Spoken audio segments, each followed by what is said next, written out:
കുവൈറ്റിൽ എണ്ണഖനന കേന്ദ്രത്തിൽ അപകടമുണ്ടായിരിക്കുന്നു. 2 മലയാളികൾ മരിച്ചു എന്ന പ്രാഥമികമായ വിവരങ്ങളാണ് വരുന്നത്. ജമാൽ, ഞങ്ങളുടെ പ്രതിനിധി, ഇവിടെ നിന്നും ചേരുകയാണ്. ജമാലുദ്ദീൻ, എന്തൊക്കെയാണ് ഈ റിഗിലെ അപകടവുമായി ബന്ധപ്പെട്ട വിവരങ്ങൾ?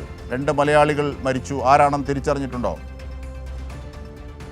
കുവൈറ്റിലെ എണ്ണഖനന കേന്ദ്രത്തിൽ ഉണ്ടായ അപകടത്തിൽ ഇപ്പോൾ 2 മലയാളികൾ മരിച്ചിട്ടുണ്ട് എന്നുള്ളതാണ് അറിയാനാകുന്നത്.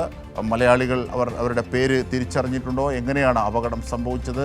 മറ്റ് ഉള്ളവർക്ക് അപകടം ഉണ്ടോ? മാത്രമല്ല, കൂടുതൽ പരിക്കുകളുണ്ടോ? സമഗ്ര വിവരങ്ങളുമായാണ് ഗൾഫിൽ നിന്നും ഞങ്ങളുടെ പ്രതിനിധി ജമാലുദ്ദീൻ ചേരുന്നത്. ജമാൽ, ഈ മലയാളികളെ സംബന്ധിച്ച് എന്തെങ്കിലും വിവരമുണ്ടോ? ഈ റിഗിലുണ്ടായ അപകടത്തിൽ മറ്റ് മലയാളികൾക്ക് പരിക്കുണ്ടോ? മറ്റുള്ളവർക്ക് എന്തൊക്കെയാണ് പരിക്കുകളേറ്റത്?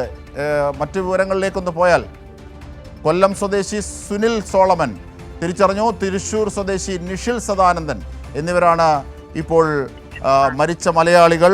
അത് തിരിച്ചറിഞ്ഞിരിക്കുന്നു. ജമാലുദ്ദീൻ വിവരങ്ങളുമായി ചേരുന്നു. ജമാൽ. അജിംഷാദ്, കുവൈറ്റിലെ എണ്ണ ഖനന കേന്ദ്രത്തിന് സമീപമാണ് അപകടമുണ്ടായത്.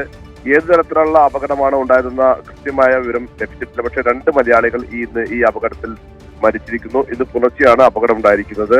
തൃശ്ശൂർ സ്വദേശി നിഷിൽ സദാനന്ദൻ, അതുപോലെ തന്നെ കൊല്ലം സ്വദേശി സുനിൽ സോളമൻ എന്നിവരാണ് മരിച്ചത്. രണ്ടുപേരും, നിഷിൽ സദാനന്ദന് 40 വയസ്സും സുനിൽ സോളമന് 43 വയസ്സുമാണുള്ളത്.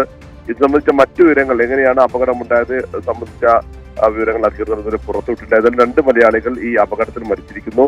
അതുപോലെ എണ്ണഖനനവുമായി ബന്ധപ്പെട്ട റിഗിലാണ് ഈ അപകടം ഉണ്ടായിരിക്കുന്നത്. റിഫൈനറിയിലല്ല, പക്ഷെ റിഗിലാണ് ഈ അപകടം ഉണ്ടായിരിക്കുന്നത്. തീർച്ചയായും റിഗിലാണ് അപകടം ഉണ്ടായിരിക്കുന്നത്. ഇന്ന് പുലർച്ചെയായിരുന്നു സംഭവം. തൃശ്ശൂർ, കൊല്ലം സ്വദേശികളായ 2 മലയാളികളാണ് മരിച്ചത്. അവരുടെ ഫോട്ടോ അടക്കമുള്ള വിവരങ്ങൾ തുടർന്നുള്ള മിനിറ്റുകളിൽ, മണിക്കൂറുകളിൽ നമുക്ക് നൽകാനാകും.